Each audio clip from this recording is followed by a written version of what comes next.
What's going on, everybody? Welcome to another episode of the Wee Sweet One. Doug Smith here today, and I wanted to do this update video because a while ago, maybe a few weeks ago, I made a video talking about, how the heat of the summer, the humidity, the way everything starts kicking, a lot of the times your plants will start to slow down. And then I also touched a point about a lot of things that, would be a potted plant. A lot of times that dirt runs out of the nutrients over time. And so your performance of your plant kind of runs out as well.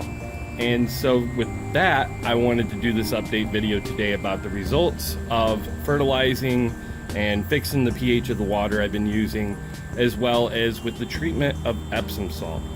So if you've been to my channel, I really advocate using Epsom salt for your plants, for your lawn, garden, anything plant life related. So with that, stay tuned because I got some pretty phenomenal plants I want to show you within a matter of 2 weeks they went from a foot out of the ground all the way up, and I'm referring to my garden. So that's coming up.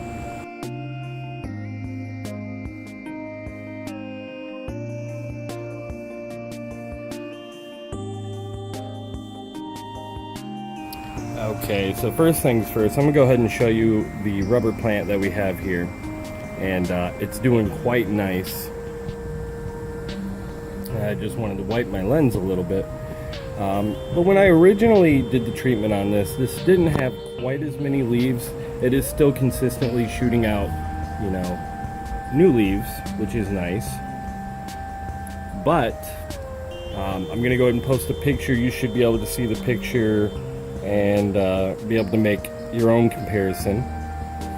And then next, we're going to go to our dumb cane plants, which are doing quite nice. Unfortunately, the lighting isn't really of the best to show you what's going on here.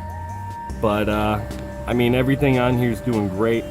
We've had a couple neighbors stop by and they're like, man, they actually look plastic. So I can't complain with that. And before I show you everything else, we're going to take a walk down to the garden, because that's really what has got me really just excited about the results I've been getting. Now most off everything you can see here, these are the watermelon vines that are growing out. Now last time, see if I can get out of there, last time I took a picture of this, these are all planted right over here and they've been spreading really nice. Now this didn't start till about a week ago, and this is just 1 week's worth of growth, which is phenomenal. But the other thing I wanted to show you are my tomato plants. Now I am 6'4", and this is at eye level for me. So, this is what you can get when you adjust the pH correctly, when you're feeding it with the proper nutrients. And tomatoes are in the nightshade family. So if you didn't catch it from any of the prior videos, any plant in the nightshade, your tomatoes, eggplant, squash, zucchini, peppers, they all love Epsom salt, very much to the way roses do.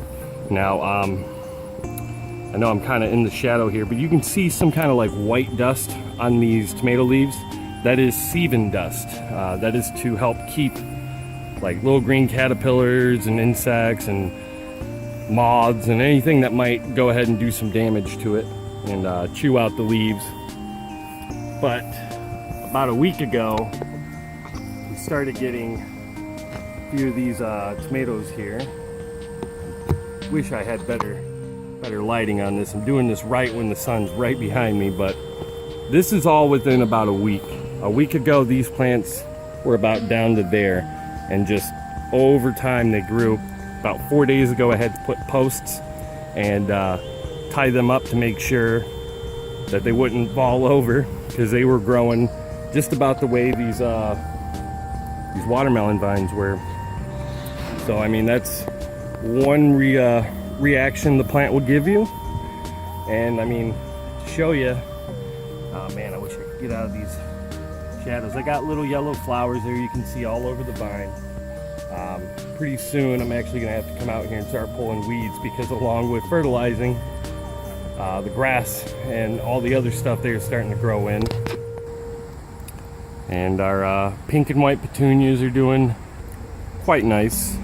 Now it is still 90 degrees out. In fact, the last video I made, I kind of was stressing how the fall is coming pretty soon. Then I looked up the actual day that fall starts, and it's actually about a month and a half out. So, but here is our pink petunias, and to give you guys an idea, so what I did was I did a control, and I had one of the petunias I did not treat. And so this is what happens, you know, you got this regular hanging pot. Maybe I can bring this to where you can see it better. So you have just this one pot and all of this hanging out of it, right? Now it still has a few petunias on there. This is the purple one. This is the one that I chose when me and my buddy purchased these.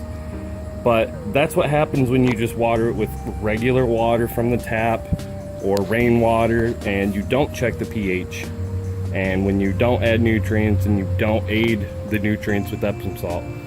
That's what'll happen. I'm not saying guaranteed all your plants are gonna die, but when you start to notice the heat stress and your plants begin to start drying out, I actually just rotated this petunia yesterday because this side was getting dried out. So I rotated it, and now we got a lot of blooms on that side.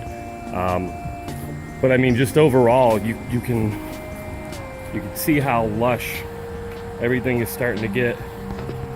You know, I have these in a couple videos from maybe a week or so ago, and they weren't even ready to bloom, and now they're already somewhat starting to pop. If you guys have any of these around and they're starting to bloom, the heads up I have for you is bees.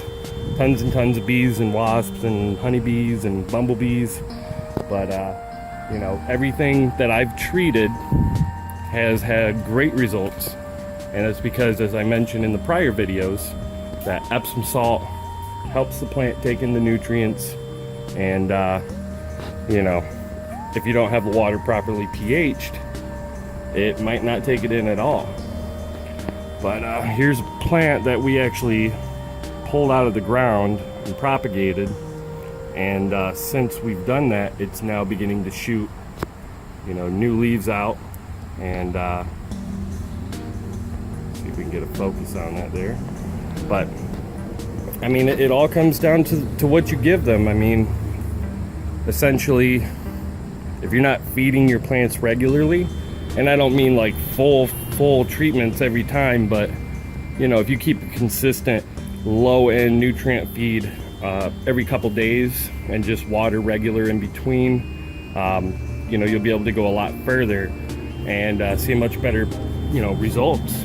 And one of the other things I wanted to mention in this video before I wrap things up is this is kind of a medium that I've been trying to switch things to. This is a begonia plant.